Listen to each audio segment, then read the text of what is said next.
The silence of deep space greeted Captain Zahra Khan as she stood on the observation deck of the UNSS Retribution.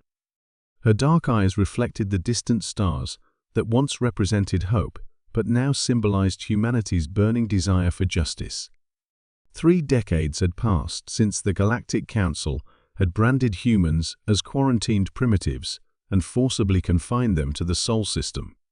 "Status report," she commanded, her voice carrying the weight of Earth's collective resolve. "All systems operational, Captain. The Retribution shield technology is stable, and our quantum drives are ready for the jump." First Officer Chen replied. "The rest of the flotilla awaits your command."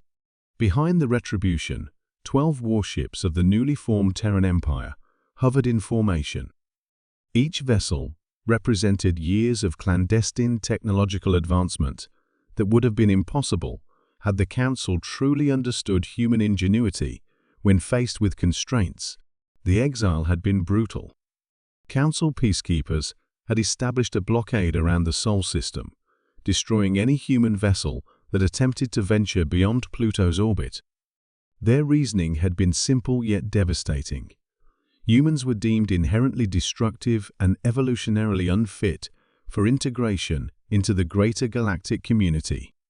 What the Council hadn't anticipated was humanity's stubborn refusal to accept their cosmic prison sentence. "Commence the jump sequence," Captain Khan ordered. "Destination Proxima Centauri." As the flotilla disappeared into the fabric of spacetime, Khan reflected on the path that had led to this moment. Earth's governments had initially collapsed into chaos following the exile, but from that chaos emerged unity. The scattered nations coalesced under the banner of the Terran Empire, not an empire of conquest, but of survival. Every resource, every mind, every innovation had been directed toward a single goal: freedom from their interstellar cage. The breakthrough had come unexpectedly. Dr. Amara Okafor, studying the wreckage of a Council enforcement vessel that had crashed on Mars, discovered the fundamental flaw in the alien quantum barrier technology.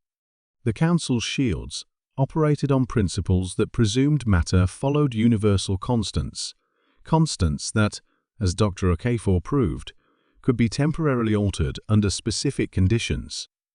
When Captain Khan's diplomatic shuttle landed in the Council's central plaza, the shock was palpable. Security forces scrambled, diplomats gasped, and communications channels erupted with panicked reports of a quarantine breach. Khan, dressed in the midnight blue uniform of the Terran Empire, walked calmly through the chaos toward the Council chambers. "This facility is under lockdown.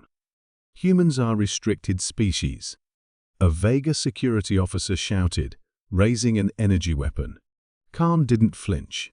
"Your weapons cannot harm us," she stated, as the blast dissipated harmlessly against an invisible field surrounding her delegation. "We come to negotiate the terms of our return to galactic society or the consequences of continued hostility." Inside the Council chamber, Supreme Counselor Xanthar of the Arcturian Confederation rose from his seat, mandibles clicking in agitation. "How did your kind escape the quarantine?" he demanded. Khan's smile was cold.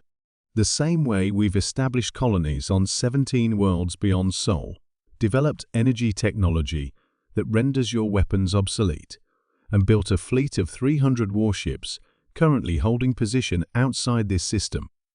We adapted." The chamber erupted in outrage and disbelief. Khan activated a holographic display showing the extent of human expansion systems strategically chosen to surround key Council trade routes and resource-rich worlds. "Impossible," a Syrian representative hissed. "We monitored your development. You were decades from achieving quantum fold technology."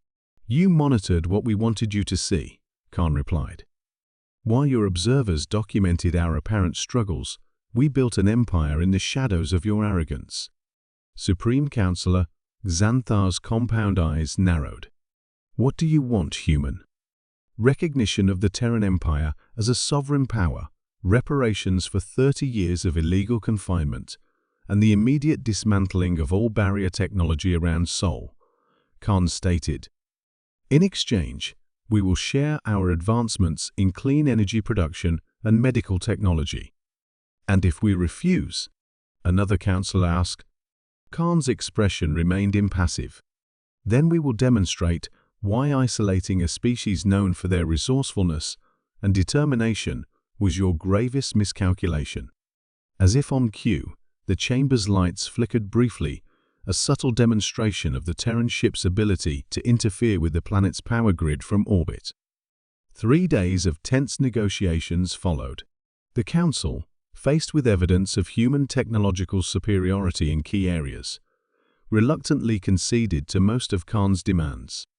The quarantine was officially lifted, and the Terran Empire was recognized as a legitimate galactic power.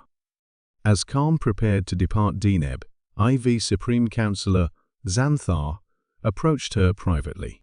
"You managed what no species has done in 12,000 cycles," the Arcturian admitted. "You turned exile into advantage." Khan gazed out at the distant stars that now represented not just humanity's past prison, but their future domain. "You judged us by our conflicts rather than our capacity to overcome them," she replied. "The Council saw humanity as destructive because we fight amongst ourselves. What you fail to understand is how fiercely we unite against external threats." As the Terran delegation departed, the message was clear to all watching. Humanity had not just survived their exile, they had transformed it into the foundation of an empire that would reshape galactic politics for generations to come. On Earth, citizens celebrated their newfound place among the stars.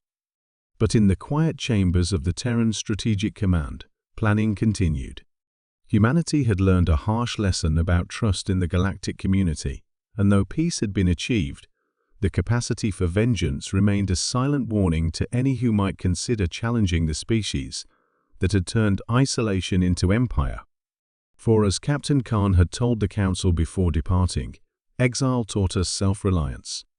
"Remember that, before you consider crossing us again."